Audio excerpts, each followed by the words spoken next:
Melihat panjangnya, timbul pertanyaan, siapakah yang akan disalib?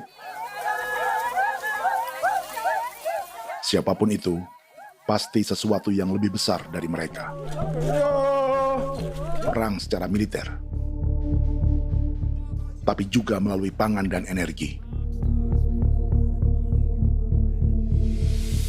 Kementerian Pertahanan pun terlibat karena proyek ini dianggap operasi militer selain perang. Jadi tugas kamu adalah menjaga sumber cadangan pangan nasional. Kita bernaung di bawah lambang negara ini. Kita tidak dilindungi. Hak kita tidak dihargai.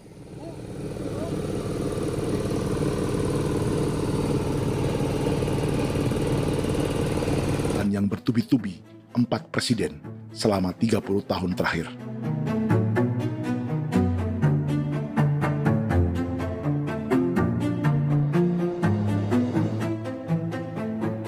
Papua bukan yang pertama menjadi proyek lumbung pangan yang melibatkan tentara. Kalimantan telah menjadi korban 30 tahun sebelumnya.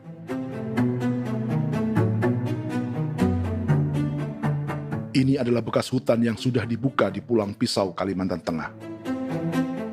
Tahun 1996, di era Presiden Jenderal Soeharto, ia menghabisi 1 juta hutan di lahan gambut untuk mencetak sawah demi memenuhi ambisi swasembada beras, bukan swasembada pangan.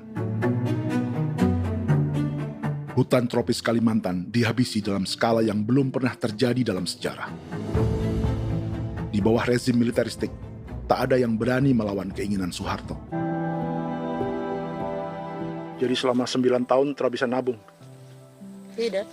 Makan saja. Makan saja. Makan saja. Menabung bagaimana? Keperluan banyak. Sudah sampai. Habis di anak-anak pun. Uang sekolah. Uang 1 juta itu mana sampai. Mau nabung juga tidak cukup. Sudah pengalaman, jadi kalau di sini perusahaan mau masuk tidak.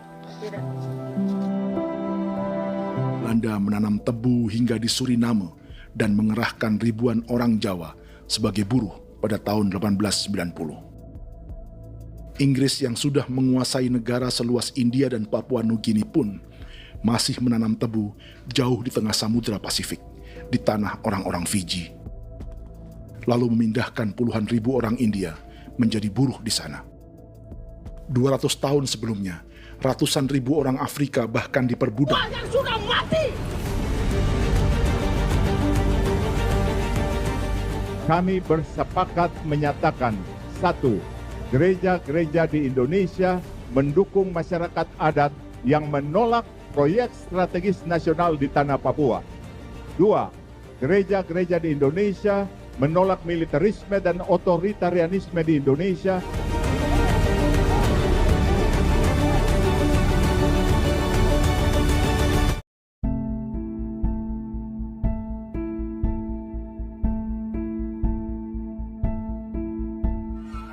Kita sering merasa banyak hal buruk sudah jadi cerita sejarah.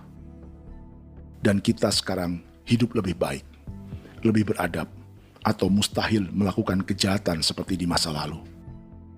Kita tidak lagi menghukum mati orang dengan memenggal kepalanya. Kita menembaknya atau menyuntik racun agar tertidur dan mati. Tapi ada hal-hal yang tak berubah.